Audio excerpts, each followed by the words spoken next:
आप देख रहे हैं न्यूज़ सैर इंडिया और मैं हूं अरफाज मडैंग। आज जिस तरह से आप काफ़ी दिनों से देख रहे हैं पंचबख्तर मंदिर भूमि विवाद जो चल रहा है, हमारे साथ खास बातचीत में मौजूद हैं यशपाल कुंडल जी, जो कि पूर्व मंत्री व Jammu Kashmir national panther party के सीनियर लीडर हैं। सर, आज आपके द्वारा जो है आपकी पार्टी के द्वारा एक प्रोटेस्ट भी किया गया है, क्या कहेंगे?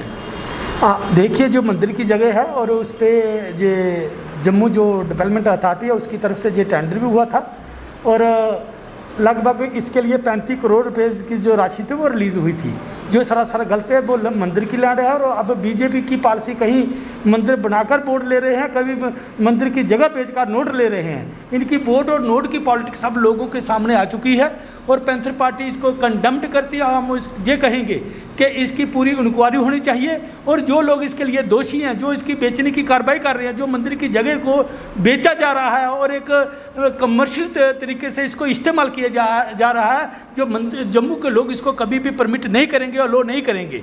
हम ये कहना चाहते हैं वो कौन से लोग हैं जिन्होंने पहले इस मंदिर की जो जगह है उसका स्टेटस नहीं देखा, बगैर देखे हुए इसका टेंडर किया है और टेंडर के आज उसके लिए पैसे भी जो है वो रिलीज़ हुए हैं और आज जम्मू के लोग जागे हुए हैं। और मैं समझता हूं कि ये बीजेपी का अब जो चेहरा, दुगला चेहरा है, जो जम्मू के लोगों के सामने आ चुका है। क्योंकि ये लोग जो कहते थे कि हम मंदिर बनाने वाले, हम जम्मू के हितैषी हैं, हम इन डोगरों के हितैषी हैं, लेकिन आज मंदिरों की जगह बेचकर उसको कमर्शियल इस्तेमाल किया जा रहा है, जिसको जम्मू का डोगरा जो अब सहन नहीं करेगा। और हम ये कहते हैं कि इसकी जो चीफ जस्टिस रिटायर्ड जज है उसकी तरीके से इंक्वायरी होनी चाहिए और इसका ये स्टेटस सामने आना चाहिए कि ये मंदिर की लैंड है, ये प्राइवेट मकसद के लिए, ये सरकारी मकसद के लिए, ये कमर्शियल अपने इस्तेमाल कभी नहीं होने देंगे। हम ये आई वार्न करते हैं और इसी के संदर्भ में आई पैंथर पार्टी ने पुतला भी जलाया है ये भारतीय जनता पार्टी का, क्योंकि इसकी कथनी और करनी में बहुत ज़्यादा अंतर है।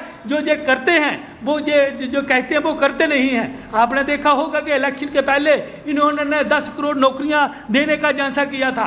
इन्होंने कहा था कि हम देश को बिकने नहीं देंगे, झुकने नहीं देंगे।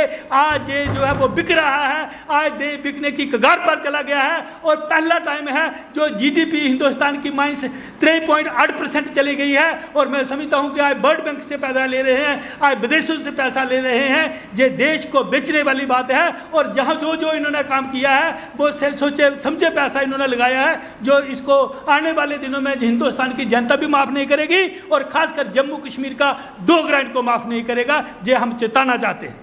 यशपाल जी, आपको ऐसा नहीं लगता कि ये जो इस तरह के मुद्दे हैं ये जानबूझ के खड़े किए जाते हैं? अगर हम बात करें जम्मू कश्मीर की डेवलपमेंट की, जिस तरह से बड़े बड़े दावे किए गए थे वो कहीं देखने को नज़र नहीं आ रही है। सड़कों की हालत, गलियों की हालत बदतर बनी हुई है, बेरोज़गारी बढ़ी हुई है, डेली वेजर सुसाइड कर रहे हैं और अनएम्प्लॉयमेंट बहुत ज़्यादा बढ़ चुकी है। तो उस सब से जो है ध्यान भटकाने के लिए ये जानबूझ के इस तरह के कदम उठाए जाते हैं। देखो जी, मैं ये ठीक कहूँगा कि कल एक जुग ने ठीक कहा कि जब तक बीजेपी है आप साबुन से हाथ धो लो और नौकरियों से हाथ भी धो लो। आप हमने देखा होगा कि आज 20 साल 22 साल और जब लोग जो अपोजिशन में थे तो बड़े स्लोगन देते थे कि हम डेली बेसिस को पक्का करेंगे। कल आपने देखा कि एक यूथ जो हमारा अखनूर में जिसने सुसाइड किया है और एक दूसरा भी है जो उसने भी दो जो नौजवान लोगों ने सुसाइड किया है।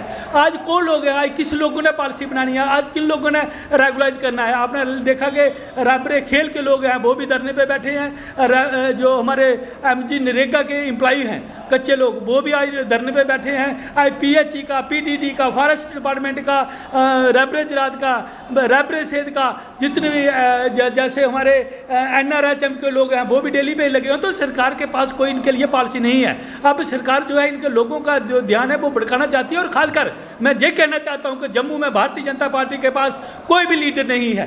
ये यस मैंने है, जे हाँ में हाँ मिलाते हैं। अगर दिल्ली वाले जस करते हैं, ये जस करते हैं, इनकी अपनी कोई जो जमीर नहीं है कि क्या गलत हो रहा है, क्या ठीक हो रहा है। और मैं ये कहूँगा कि आज जम्मू का डोगरा अपने आप को महसूस किया जा रहा है कि जिन्होंने 25 MLA जिता कर भेजे, जिन्होंने इनके 2 MP जिता कर 2 बार भेजे, लेकिन आज जम्मू के डोगरों को क्या मिला है? आज कौन कहता कि डोमोसाइल मिलना चाहिए? आज कौन कहता कि हमारा स्टेट रिस्पेक्ट जाना चाहिए? आज कौन नहीं कहता कि जहाँ पर स्टेट होनी चाहिए? लेकिन आज जम्मू के डोगरों की बिल्कुल बात नहीं सुनी चाहिए और डेमोक्रेसी आज बिल्कुल ख़त्म है। मैं आपको ये बताना चाहता हूँ कि आज हमारा कोई भी जहाँ पर 10-20 दिन के गाँव लोगों को पानी नहीं मिल रहा है, लोगों की सड़कें जो है वो बरसात की वजह से वो बह गई हैं, लोगों के मकान क्षतिग्रस्त हो गए हैं, लेकिन अब किसके पास जाएँ फरियाद लेकर? अगर कोई प्रोटेस्ट करता है, कोई रोडों पे आता है, तो उसके ऊपर दफ़ा लगाई जाती है कि आपने जो इसका उल्लंघन किया है, आपने 144 का उल्लंघन किया है। आज 4 से ज़्यादा लोग इकट्ठे हुए हैं। तो अगर दफ्तरों में जाते हैं तो कोई ऑफिसर इनके लिए मिलने के लिए तैयार नहीं है। आज ये लोग समझते हैं कि जाएँ तो जाएँ कहाँ, लेकिन मैं ये ज़रूर कहूँगा कि बहुत दिन दूर नहीं, आने वाले दिनों में जम्मू का डोगरा जान चुका है और बीजेपी की जो दुगली नीति है उसको पहचान चुका है। और आने वाले दिनों में जब कभी भी इलेक्शन आएगा, आए तो बिल्कुल प्रॉक्सी जो सरकार है वो गवर्नमेंट ऑफ इंडिया की चल रही है, लेकिन उसके बावजूद भी आज जम्मू के साथ जो व्यवहार हो रहा है वो जम्मू के लोग समझ चुके हैं और आने वाले दिनों में इनको कभी माफ़ नहीं किया जाए। आम जनता के लिए क्या मैसेज देना चाहेंगे? देखिए, आप भी हर जगह जाते हैं, मैं भी जाता हूँ, आप देख रहे हैं कि आम जनता दुखी है। आज नौजवानों के क्या है, आपने देखा होगा कि क्लास 4 के लिए इन्होंने वो पोस्टें निकाली थी 8,000 समथिंग। तो उसके बाद ही आपने देखा कि कम से कम 8 लाख जो एप्लीकेशन आ चुकी है। एक लड़के से, एक लड़की से, एक हमारे नौजवान भाई बहन से जो 350 रुपये का ड्राफ्ट ले रहे हैं। कितना पैसा सरकार को इकट्ठा हुआ है और नौजवानों के लिए क्यों पैसा लेना है, वो ऑलरेडी अनएम्प्लॉयड हैं। ये सरकार की पॉलिसी है कि इस तरीके से पैसा इकट्ठा किया जाए और नौजवानों को, मुझे नहीं लगता कि उनके जो इंटरव्यू ले पाएँ और उनके लिए उनकी नियुक्तियाँ की जाएँ। अगर आज पूरा सर्वे कराया जाए तो कम से कम 50,000 जो पोस्टें हैं वो खाली पड़ी हैं। क्यों 8,000 इन्होंने निकाली है? अगर सरकार के पास पैसा नहीं है तो फिर दिल्ली से इतने दावे क्यों किए जा रहे हैं कि आज हम अपने आत्मनिर्भर पे खड़े होंगे? क्या आत्मनिर्भर है इनके पास? क्या है अजय देने वाला?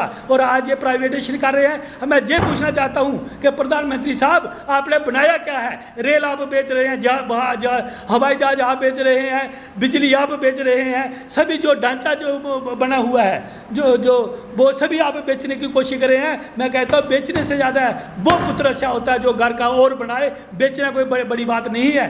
आज लोगों को प्राइवेट वो नहीं चाहिए, आज लोगों को पब्लिक सेक्टर चाहिए। आप पब्लिक सेक्टर को प्राइवेट सेक्टर में कन्वर्ट कर रहे हैं और पूंजीपतियों के हाथ गरीब जनता को बेचने की कोशिश कर रहे हैं। ये कभी भी सहन नहीं होगा।